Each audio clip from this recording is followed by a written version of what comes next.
So if you watched the Multiverse of Madness and you didn't catch that the movie was really about the battle over the soul of America, you may want to watch this movie again. Spoiler alert, I will be revealing this movie's dirty secrets. So contrary to what the title suggests, central character in this movie is not Doctor Strange. The central character in the Multiverse of Madness is America, who, if you pay attention, is having a bit of an identity crisis, right? Because her parents have passed away, and she's slipping in and out of different realities as she is pursued by one monstrous disaster after the next. But these threats are not random, and as the narrative unfolds, we find America betwixt two opposing parties. On the one hand, you have the more conservative Scarlet Witch, who really doesn't care who she hurts as long as she can preserve the purity of the idea of her children, who oddly enough are a figment of her imagination, but yet and still she is willing to unalive America if it means she can maintain any vestige of the middle-class utopia she created for herself in WandaVision, which is all an elaborate trauma response, but let's not get sidetracked by critical race theory. So we learn that the greatest threat to America is not these foreign monsters, but the manipulations of Scarlet Witch herself, who literally arrives on a red wave with the goal of, get this, stealing her children from another version of herself. On the other hand, you have the more liberal Doctor Strange,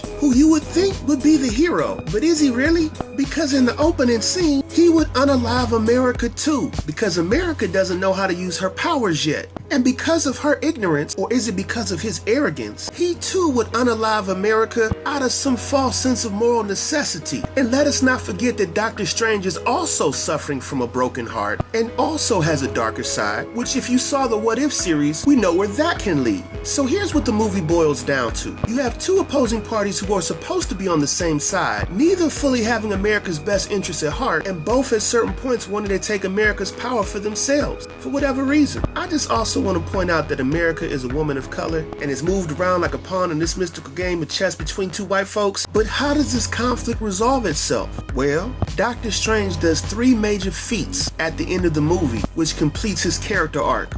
1. He confronts the darker elements of himself and heals the wounds of his own heart. 2. He reanimates the body of his misguided intentions and fulfills his promise to protect America. And most importantly, 3. He finally learns to respect America's bodily autonomy, fully commits to her progress and development, and allows her to lead the way. And the Scarlet Witch, when confronted by how far she strayed from her moral compass by her own children, regains her sense of self, closes the book that's been kind of messing with her mind, and causes the towers of supremacy to crumble down in on itself. And that's the story of how America was saved, folks. Excelsior.